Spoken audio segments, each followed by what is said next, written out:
Hi everyone, welcome back to my mini vlog. ಬನ್ನಿ ಇವತ್ತು ನಾನು ಯಾವ ಥರ ಗೋಂಗೂರ ಪಪ್ಪು ಮಾಡ್ತೀನಿ ಅಂತ ತೋರಿಸ್ಕೊಡ್ತೀನಿ.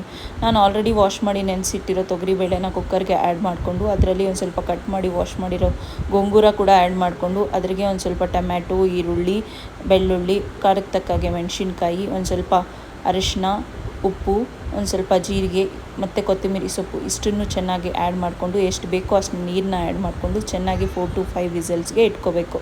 ಮತ್ತು ಅದನ್ನು ಬಸಿದ್ಕೊಂಡು ಚೆನ್ನಾಗಿ ಸ್ಮ್ಯಾಶ್ ಮಾಡಿ ಸೊಪ್ಪು ಮತ್ತು ಬೇಳೆನ ಇನ್ನೊಂದು ಕಡೆ ಒಗ್ಗರಣೆಗೆ ಆ್ಯಡ್ ಮಾಡಿಕೊಂಡು ಎಷ್ಟಕ್ಕೆ ಬೇಕೋ ಅಷ್ಟು ನೀರನ್ನ ಬಸಿದ್ಕೊಂಡಿರೋ ನೀರನ್ನ ಕೂಡ ನಮಗೆ ಎಷ್ಟು ತೆಳುವಾಗಿ ಬೇಕೋ ಆ್ಯಡ್ ಮಾಡಿಕೊಂಡು ಒಗ್ಗರಣೆಗೆ ಸಾಸಿವೆ, ಈರುಳ್ಳಿ, ಬೆಳ್ಳುಳ್ಳಿ, ಒಣಗಿರೋ ಮೆಣಸಿನ್ಕಾಯಿ, ಕರ್ಬೇವಿನ ಸೊಪ್ಪು ಇಷ್ಟನ್ನು ಹಾಕಿ ಒಗ್ಗರಣೆ ಹಾಕ್ಕೋಬೇಕು.